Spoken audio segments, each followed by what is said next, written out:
বিগত সব সরকারের সময়ে বরাবরই অভিযোগ ওঠে বিচার বিভাগের স্বাধীনতা নিয়ে। অভিযোগ ওঠে বিচার বিভাগের উপর হস্তক্ষেপের। সুপ্রিম কোর্ট আয়োজিত বিচারিক স্বাধীনতা ও দক্ষতা বিষয়ক জাতীয় সেমিনারে উঠে আসে বিচার বিভাগ সংস্কারের নানা প্রস্তাব। দাবি জানানো হয়, যেসব বিচারক দেশের বিচার ব্যবস্থাকে ধ্বংস করেছে, সুপ্রিম জুডিশিয়াল কাউন্সিলের মাধ্যমে তাদের আইনের আওতায় আনার।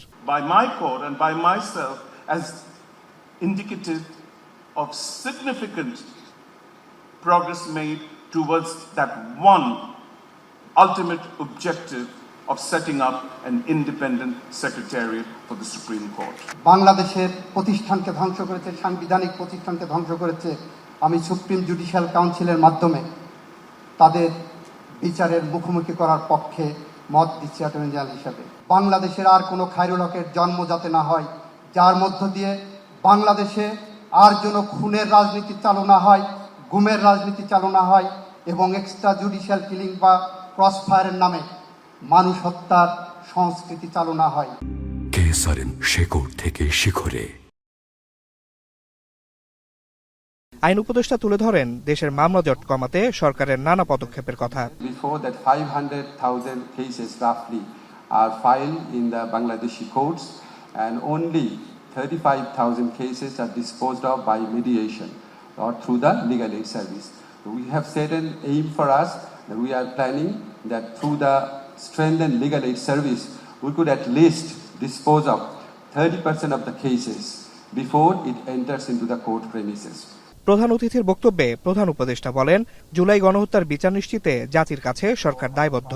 জানান, আন্তর্জাতিক অপরাধ ট্রাইব্যুনাল সম্পূর্ণ নিরপেক্ষভাবে তার দায়িত্ব পালন করছে। Two international crimes tribunals have been established to investigate and prosecute the crimes against humanity that occurred in July-August 2024. These tribunals are functioning with full independence, impartiality, and in compliance with due process. We are duty-bound to the nation to see this process through without delay.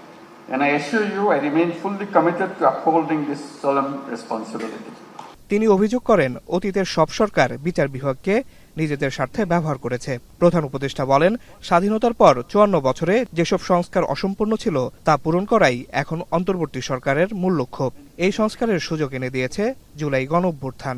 When we speak of reform, we are not talking about minor tweaks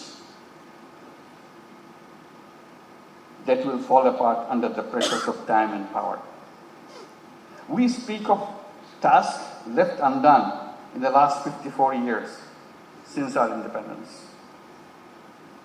We speak of changes that will create a powerful democracy while ensuring that democratic aspirations do not twist into either authoritarian desires or populist yearnings.